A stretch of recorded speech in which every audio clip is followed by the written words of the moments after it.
Everyone. These small videos that I will be posting from today will help you for your prelims examination preparation. So I request all of you to just go through this 10 minutes video on Indian economy about small concepts which are specially related to current affairs.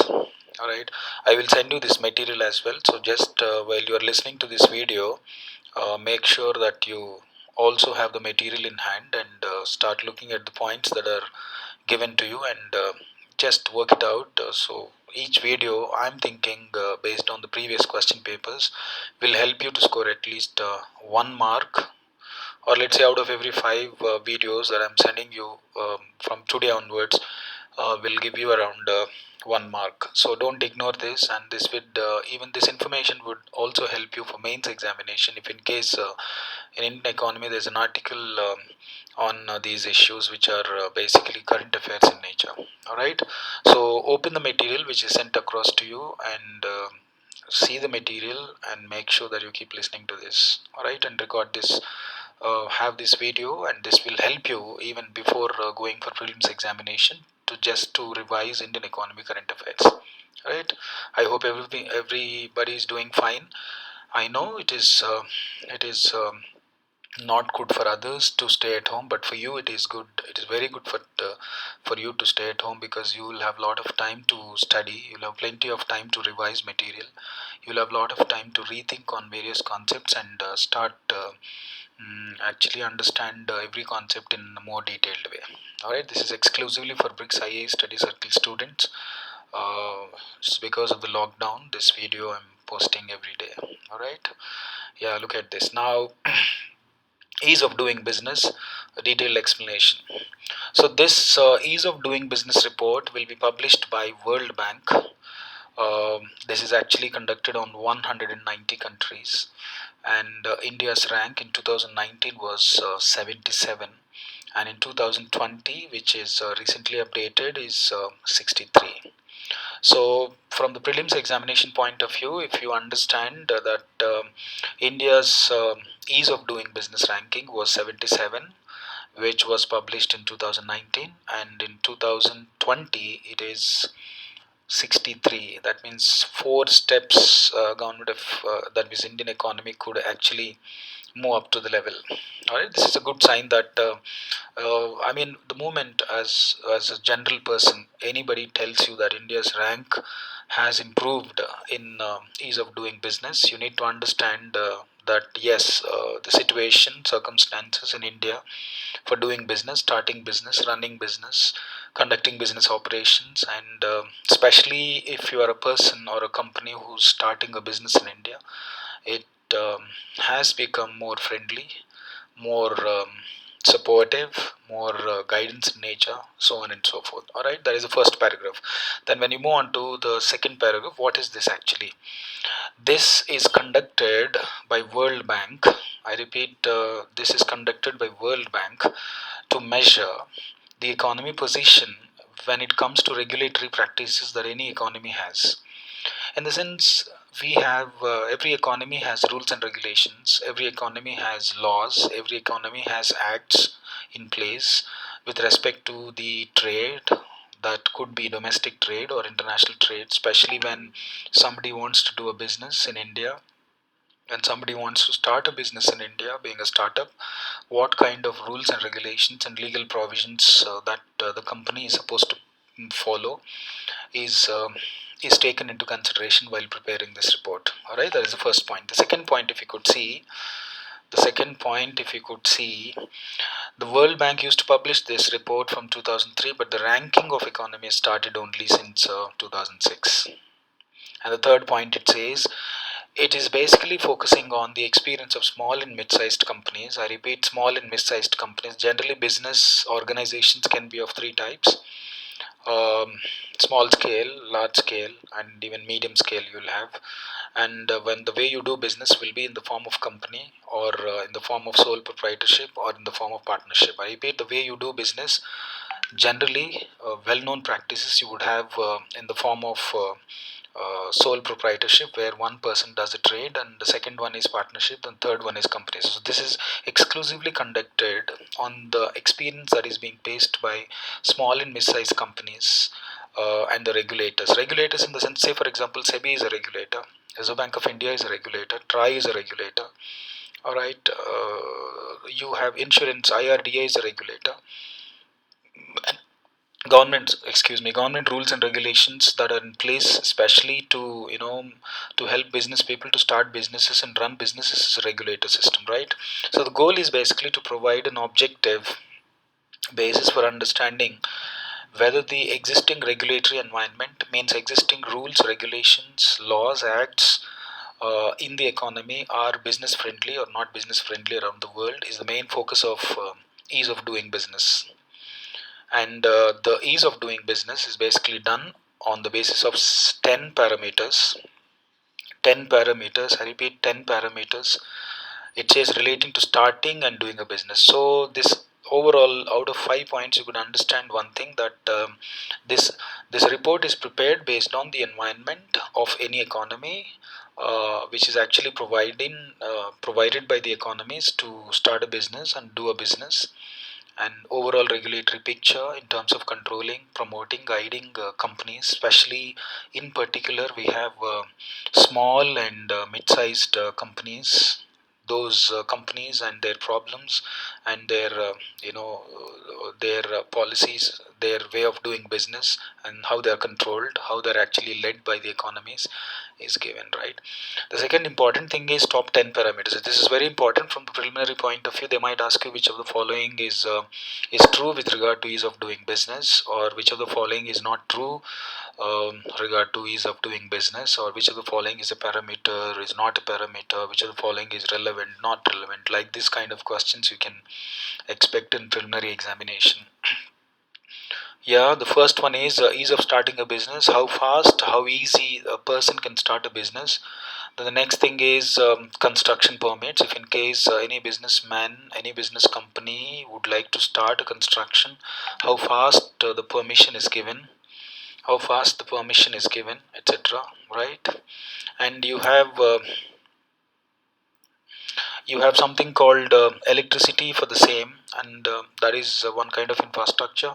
Then property registration related, loans related, and if in case you are a company investing in a company, being a minority investor, what kind of protective measures are given by the government, and paying taxes, tax laws in other words, whether they are conducive or not, and international trade, trading across borders, not only between the countries, but within the states, or between the states, within the country and between the states.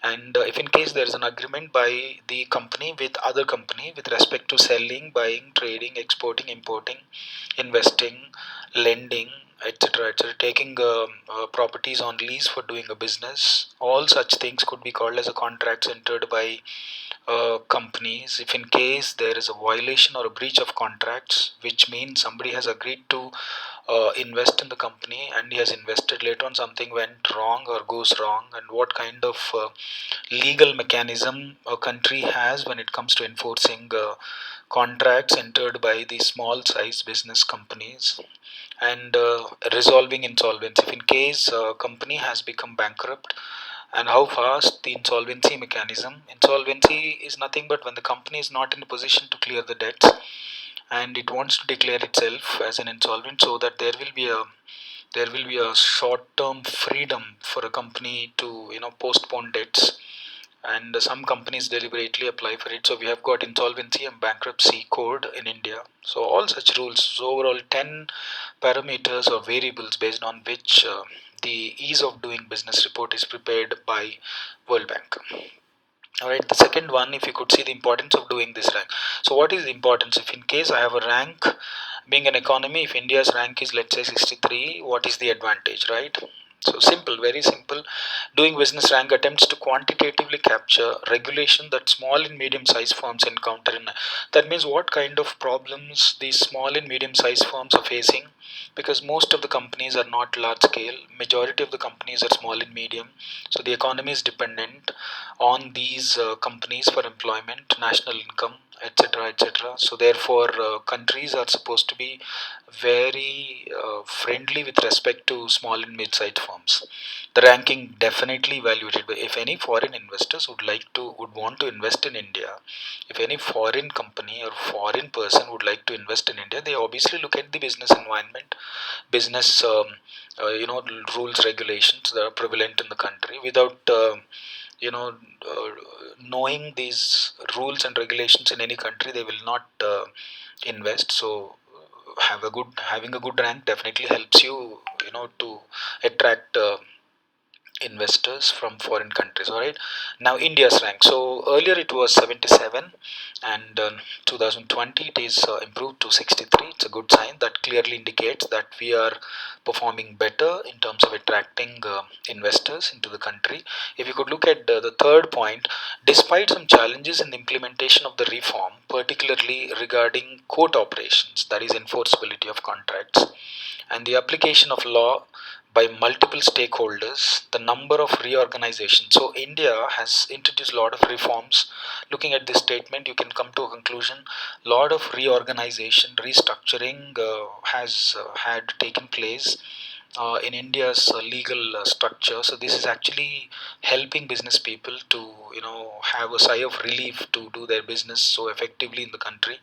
That is one thing. And the fourth point, if you could see, compared to last year, India's ranking deteriorated means decreased on two parameters, two important parameters. Number one, protecting minority investors.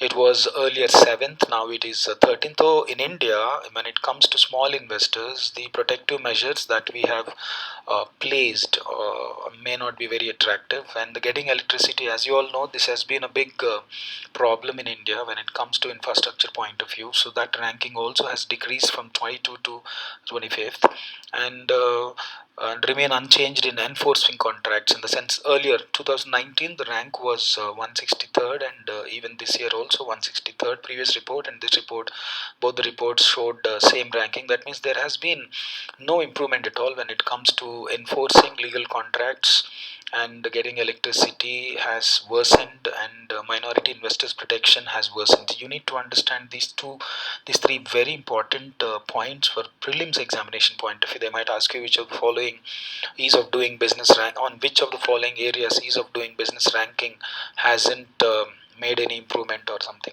So to three things, once again I'm repeating: protecting minority investors ranking and getting electricity ranking has decreased, and enforcing contracts has remained same. All right, this clearly indicates that World Bank is indirectly suggesting the Indian economy to introduce some reforms, to improve this, so that it will improve its rank. India's ranking improved in registering property to 154th rank from 166. So this also you have to remember. They might ask you in which of the following area there has been improvement in India's ease of doing business, published by World Bank in 2020. Okay, that is one. So the top 10 countries, there is a possibility chronological sequence, ascending or descending order questions can come in Indian economy segment. Top 10 countries of ease of doing business 2020. So the first place, so I would request you from the prelims examination point of view, please do remember top 5. This would definitely help you a lot, because they won't ask you all the top 10 countries. It's not possible, but we can't say at least 5 countries: from New Zealand, Singapore, Hong Kong, and Denmark, and Korea. All right, then how exactly the World Bank, when it prepares ease of doing business report, what kind of method it follows, etc. So to collect the data, what World Bank exactly does is, it has a panel of experts um, from each country. They would take largest cities in terms of business activities that are taking place, and conduct a survey. So definitely a lot of brainstorming sessions would go across various issues. Typically the panels will include lawyers, consultants, accountants, government officials, so on and so forth. All right, then drawbacks. Coming to the last point of ease of doing business, what are the drawbacks of doing ease of doing business report? First one is, I told you earlier in the first minute of this video, that there are three important forms of doing a business, three or four, but in general, okay. One is sole proprietorship, where one person does the business. Second thing is partnership, where minimum two people and maximum 50 people can do a partnership business. And the third one is a company setup. There are two types of companies: public companies and private companies. We do have another form of business, that is limited liability partnership. Out of all these business organization forms through which people do business, I repeat, out of all these several forms of doing a business, let's say for example proprietorship, partnership and company form, this ease of doing business rank has not included those two types. It includes only companies. That is one, because majority of the businesses across the world are actually being done by sole trade and partnership, because the small and medium scale level business organizations are in the form of partnership and sole trade proprietorship. So that is not covered. That is the first drawback, or the fallacy that you can say. The second important thing is it covers only major cities. I mean, it does not cover cities like C grade cities. Like, say for example, in India, if you could see, only Delhi and Mumbai have been taken into consideration, and the experts have conducted an analysis and came to a conclusion that yes. So the policies in India, especially a country like India, when central government policy is different, in addition to central government, there are a lot of incentives announced by state governments as well.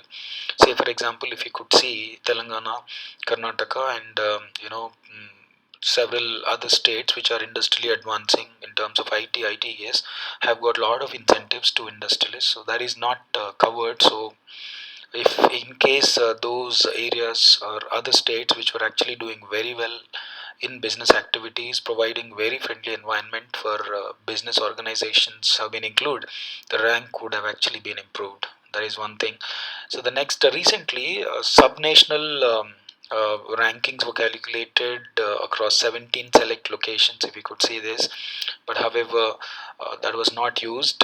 Ease of doing business in India have been extensively used, taking the data, taking the opinions from various business people of Delhi and Mumbai. That is one. So these are the two important these things. So there are two words that I have used in this video.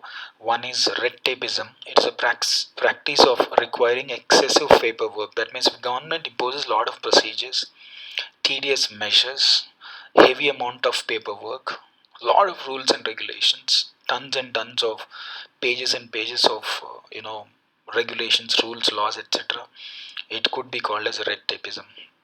Because what happens is, when there are so many rules to be followed, when there's an excessive paperwork that is to be satisfied, you will have to visit many offices in the bureaucracy. So that would definitely lead to a corruption, and this corruption would not be very conducive for any business people. All right. The second important thing is, there are some cities across the country and even in India, like when it comes to registration of a company, we have got a single window facility. In other words, it's a facility that allows parties involved in trade and transport to lodge a standardized format to submit the document. You don't have to submit different documents to different bodies. Instead, you can just go to one department and submit all the relevant documents, so that all the other clearances can be given. That is single window system. Single window system is a very popular business friendly system that is being followed across the country. And if in case that's it about ease of doing business, please go through this after my lecture. Though material is given to you, I know you will not read properly. If in case you read this properly like this, you will be able to remember very well. So make sure it's not the material that plays a key role, it is the hearing of this lecture once will actually make a difference in your preparation. If in case I was going faster, please let me know, and I will change my speed and give you any other specific concepts in Indian economy that you want me to provide a little amount of lecture. Please do let me know. I would do that for you. Have a nice day. Thank you so much.